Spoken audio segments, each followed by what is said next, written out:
তেওঁৰ জন্ম নগাঁৱৰ বৰপাথাৰ ৰুকুটাৰ গাঁৱত। তেখেতৰ জন্ম হৈছিল 1938 খ্ৰীষ্টাব্দৰ 8 জানুৱাৰী তাৰিখে।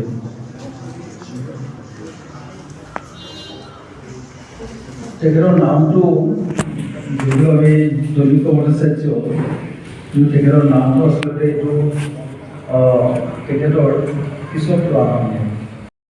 তেখেতে তেজপুৰৰ পৰা প্ৰকাশিত সাতদিনীয়া সংবাদৰ বহুদিন তেখেত সম্পাদক আছিল।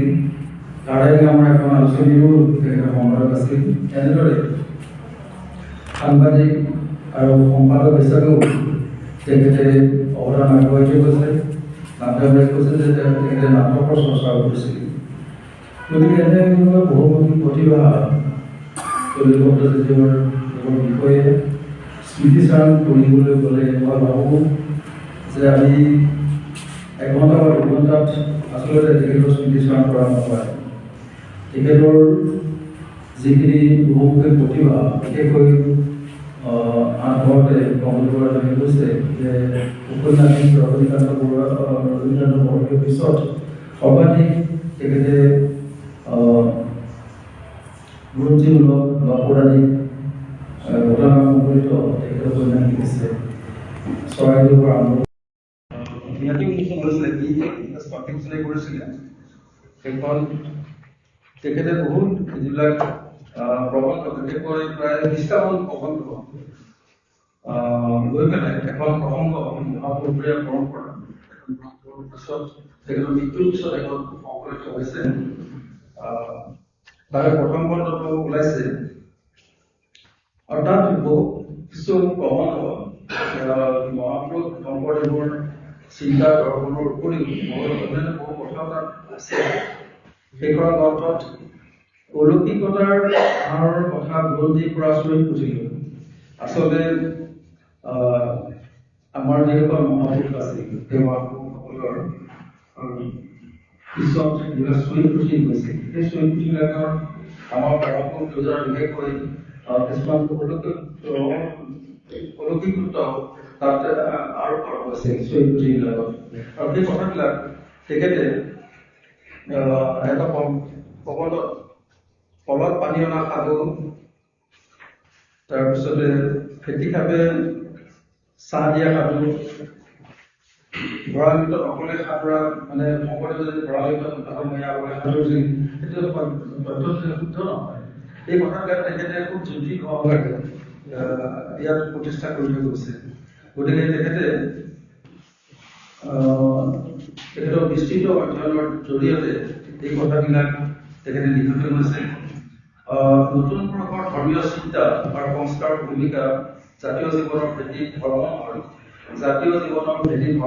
আৰু সাহিত্য সংস্কৃতি, সেই কথাটো তেখেতে গুৰুত্ব আৰোপ কৰি প্ৰবন্ধ লিখিছে। হিন্দু ধৰ্মৰ সংকটৰ কথা মই আগতে কৈছোৱেই। ভাৰতীয় ধৰ্ম দৰ্শন নিৰৱচ্ছিন্নবোধ, শ্ৰদ্ধা সূত্ৰৰ পৰা ভক্তি সূত্ৰলৈ লক্ষ্মীনাথ বেজবৰুৱাৰ ওপৰত তেখেতে বহু কথা লিখি থৈ গৈছে। আৰু এখন গ্ৰন্থও তেখেতে পিছত হৈছে, এখন গ্ৰন্থ প্ৰকাশ পাইছে লক্ষ্মীনাথ বেজবৰুৱাৰ আৰু ব্ৰাহ্ম সমাজ। লক্ষ্মীনাথ বেজবৰুৱাৰ জীৱনত ব্ৰাহ্ম সমাজৰ তেখেতে ব্ৰাহ্ম ধৰ্ম যিটো তেখেতে ব্ৰাহ্ম ধৰ্ম প্ৰচলিত হৈছিল, সেই ব্ৰাহ্ম ধৰ্মৰ যি প্ৰভাৱ লক্ষ্মীনাথ বেজবৰুৱাৰ চিন্তা কৰিছিল, সেই কথাবিলাক তেখেতে ইয়াত বৰ্ণনা কৰিছিল। ঐতিহ্যৰ অপব্যাখ্যা আৰু সত্যৰ অপলাপ, শংকৰদেৱৰ নাটকৰ ধাৰণা, এনেকৈ শংকৰদেৱক লৈ তেখেতে বহুকেইটা প্ৰবন্ধ লিখিছে। আনকি ভট্টদেৱৰ ৰচনাৰ মাজেৰে অসমৰ বৈষ্ণৱ ধৰ্মৰ যি ব্যাখ্যা, সেই ব্যাখ্যা তেখেতে এটা প্ৰবন্ধ দাঙি ধৰিছিল। মানে ভট্টদেৱে ভট্টদেৱক কৈছিলে যে গীতা, ভাগৱত আৰু ৰত্নাৱলী এইবোৰ অসমীয়ালৈ অসমীয়ালৈ অনুবাদ কৰিব লাগে। আৰু ভট্টদেৱে এইবিলাক কৰিছিল। আৰু সেইবিলাক কথাত গীতা, ভাগৱত আৰু ৰত্নাৱলী এইবিলাক কথা লিখিছে। অৱশ্যে তাত সংস্কৃতৰ যিহেতুকে কৰিছিলে, সংস্কৃত কওঁতে অসমীয়ালৈ কওঁতে বহুত তাৰ অলপ বিচ্যুতি ঘটিছে। সেই বিচ্যুতিবিলাকৰ কথাও তেখেতে সেই প্ৰবন্ধত উল্লেখ কৰিছিল। গতিকে তেওঁলোকে কৈছে যে দেৱৰ বিষয়ে তেখেতৰ যিবিলাক উপন্যাস, এই উপন্যাসবিলাকৰ চৰ্চা কৰাৰ লগতে তেখেতে যিবিলাক খুব গভীৰ চিন্তা ভাৱনাৰে লিখা যিবিলাক প্ৰবন্ধ, সেই প্ৰবন্ধবিলাক আমি আলোচনা কৰিবলৈ আচলতে 2 ঘণ্টা বা 3 ঘণ্টা নহয়, একটা বিষয় লৈ আমি তেওঁলোকৰ সমাজৰ বিষয়ে আলোচনা কৰিবলৈ মই ভাবো যে পৰৱৰ্তী সময়ত আমাৰ যিবিলাক মাহেকীয়া আলোচনা কৰাৰ কথা আছে, সেই মাহেকীয়া যিবিলাক আমাৰ আলোচনা চক্ৰ হ'ব, সেই আলোচনা চক্ৰবিলাকত আমি তেওঁলোকৰ সমাজে দেৱৰ এটা বিষয় লৈ এটা প্ৰবন্ধবিলাক আলোচনা কৰিব পাৰে। মই ভাবো যে একটা প্ৰবন্ধ লৈ একটা আলোচনা চক্ৰ আমি অনুষ্ঠিত কৰিব পাৰোঁ। তেনেধৰণৰ উপন্যাসবিলাকৰ কাৰণে তেখেতে ব্যৱহাৰ কৰোঁ। এই গোটেই কথাবিলাক আমি আচলতে আৰু বৰ বেছি গভীৰভাৱে আলোচনা কৰাৰ প্ৰয়োজন আছে। তেখেতৰ যিটো বিস্তৃত অধ্যয়ন আচলতে কংগ্ৰেছ প্ৰায় কৈছিল যে তেখেতে প্ৰচাৰ বিভাগ আছিল, তেখেতে যিমানখিনি তেজপুৰত থাকি তেখেতে যিমানখিনি কাৰ্যক্ৰম কৰিলে আচলতে তেজপুৰৰ পৰা বাহিৰত থকা বুলি হয়তো তেখেতে এগৰাকী ধৰণে পৰিচিত ব্যক্তি হ'ব পাৰিলেহেঁতেন।